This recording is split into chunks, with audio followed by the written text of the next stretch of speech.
नमस्कार। प्रस्तुत है आज का चिंतन।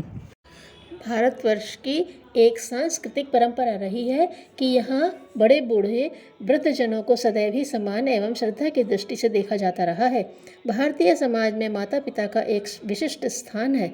नवयुवक बच्चे सभी अपने माँ बाप, नाना नानी, दादा दादियों को श्रद्धा से देखते हैं तथा सदैव ही उनका प्यार, आशीर्वाद प्राप्त करने को लालायित रहते हैं।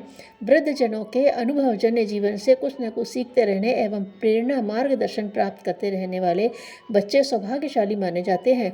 वृद्धों का यह मान सम्मान केवल अपने परिवार तक ही सीमित नहीं रहता, वरन उस समाज, ग्राम, नगर, जाति, संप्रदाय विशेष के सभी लोग वृद्धों को अपने माता पिता जैसा ही समझकर उनका सम्मान करते हैं।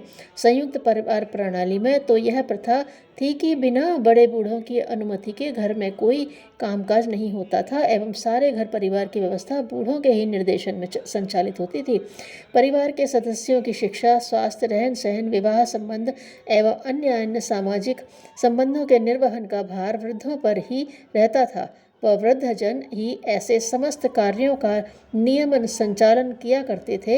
यद्यपि संयुक्त परिवार प्रणाली अब समाप्त प्रायः है, तथापि जिन घरों में आधुनिक युगीन तथा कथित सभ्यता नहीं पहुंच पाई है, वहां बड़े बूढ़ों से पूछताछ कर ही सब काम किया जाता है तथा परिवार में माँ बाप का स्थान मुखिया का ही बना रहता है। माँ बाप आर्थिक उपार्जन एवं अन्य कार्यों को करने में चाहे असमर्थ, असहाय ही क्यों न हो गए हों, वर्तमान सभ्यता के प्रचार प्रसार से हमारी सांस्कृतिक धरोहर के वे मूल्य अब नष्ट हो रहे हैं, जिनके आधार पर ही कि हम हमारे पूर्वजों एवं बड़े बूढ़ों को देवतुल्य मानकर उनका मान सम्मान किया करते थे।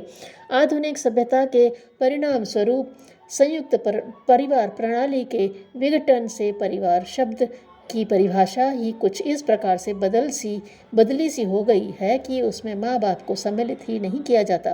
परिवार की परिभाषा के क्षेत्र में मात्र पत्नी व बच्चे ही आते हैं।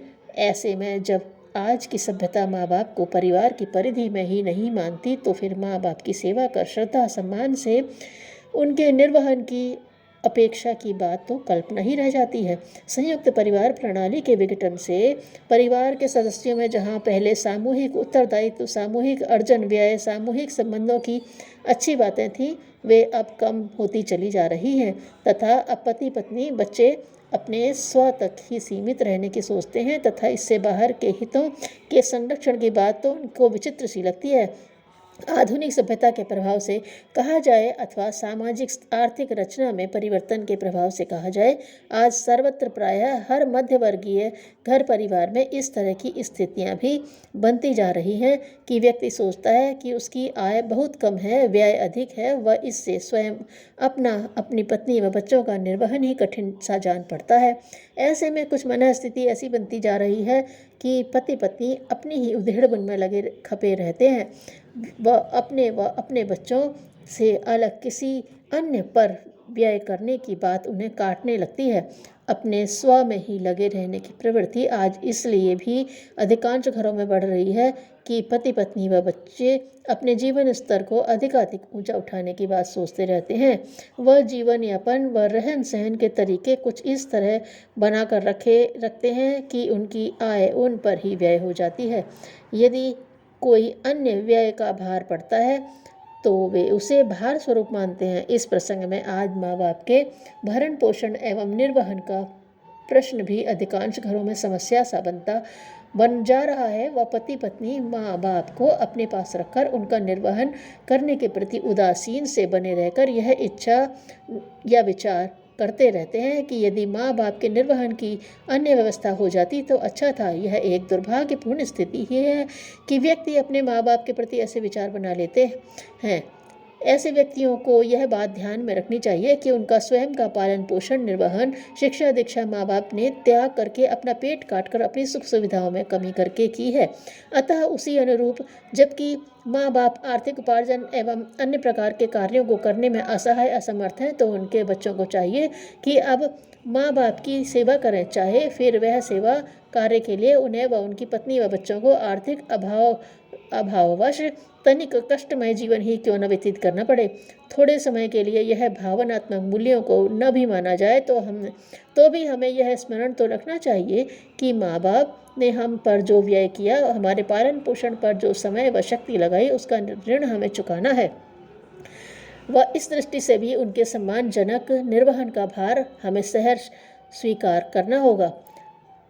वृद्धजन स्वयं आर्थिक उपार्जन कर सकने एवं अन्य उपयोगी कार्य करने की स्थिति में जब नहीं रहते, तब उन्हें न केवल अपनी मूलभूत आवश्यकताओं की पूर्ति की ही समस्या रहती है, वरन अन्य समस्याएं भी रहती हैं, जैसे कोई उनके साथ मिल बैठकर बातचीत कर सके। स्थिति रहती यह है कि घर का हर सदस्य अपने अपने निर्दिष्ट कर्तव्यों में व्यस्त रहता है व उनके अपने मित्र साथी रहते हैं। उन्हीं में वह मनोरंजन खेल कूद कर समय भी व्यतीत करता है व ऐसे में बड़े बूढ़ों की बात करने की ना तो कोई सोचता है, ना समय मिलता है, न कोई अपनी मंडली व कार्य क्षेत्र छोड़कर उनके पास बैठता ही है। ऐसे में वृद्धजन की समस्या समय काटने की समस्या हो जाती है। पति पत्नियों को चाहिए कि अपने वृद्ध माता पिता की इन आवश्यकताओं को वे यथाशक्ति पूर्ति करते रहें तथा उनसे सम्मानजनक ढंग से वार्तालाप आदि कराते रहें। माँ बाप का भरण पोषण व निर्वहन का स्थूल कार्य तो गौण मानना चाहिए। माँ बाप के प्रति सम्मान श्रद्धा का भाव रख उन्हें देवतुल्य मानकर उनका परिवार में उच्च स्थान व उनकी गरिमा बनाए रखना प्रमुख कर्तव्य माना जाना चाहिए। मात्र औपचारिक रूप से एवं लोक लज्जा अथवा कर्तव्यों का भार मानकर यदि पति पत्नी अपने माँ बाप सास ससुर का स्थूल भरण पोषण निर्वहन करते रहें व उनके प्रति हृदय से श्रद्धावनत न रहें, उनको सम्मान की दृष्टि से देखकर उनका आदर सम्मान न दें, भावनात्मक आदर का वातावरण बनाकर न रखें, तो फिर ऐसे घर में परिवार का वातावरण स्वस्थ नहीं रहता व ऐसा भले ही हो जाए कि वे स्वयं के भरण पोषण के लिए असमर्थ हों तो मजबूरी में भले ही बच्चों में बने रहें, परंतु हृदय से वे ऐसा वातावरण में कभी नहीं रहना चाहेंगे व उनकी आत्मा कभी भी आनंद की अनुभूति नहीं कर सकेगी। अतः परम आवश्यक तत्व माँ बाप के निर्वहन में यह है कि उनके साथ सजीव आत्मीयता बनाई रखी जाए व उनके परिवार में देवतुल्य स्थान बना रहे। यदि इस प्रकार का भावनात्मक वातावरण बना रहा तो फिर चाहे परिवार की आर्थिक स्थिति दुर्बल भी होगी तो भी माँ बाप कम खाकर व कम पहनकर ही सही संतुष्ट अवश्य बने रहेंगे। कभी कभी परिवारों में यह स्थिति आ सकती है कि वृद्धजन अपनी पूर्व की मान्यताओं में अड़े रहें व परिवार के बच्चों में सभ्यता के प्रचार प्रसार के परिणाम स्वरूप पनपने वाली नई आस्थाओं को स्वीकार न कर उनका विरोध करें। ऐसे में पति पत्नियों को चाहिए कि वे आज और कल को परस्पर समन्वित समायोजित करते रहने का प्रयास करें। यदि वृद्धजन अपने पूर्वाग्रह को छोड़ अपने आप को नवीन मूल्यों के अनुसार ढाल लें तो बहुत ही अच्छा, अन्यथा बच्चों व पति पत्नियों को ही प्रयास करना चाहिए कि वे अपने कार्यों में कुछ समायोजन कर लें। यदि माँ बाप बच्चे घर परिवार में परस्पर असह अस्तित्व का भाव बनाए रखें, एक दूसरे के विचारों मान्यताओं आस्थाओं को समझकर मान देते रहें तो वातावरण अधिक स्वस्थ बन सकता है तथा ऐसे वातावरण में वृद्धजन भी अपना पूर्वाग्रह छोड़ने को शायद तैयार हो जाएंगे।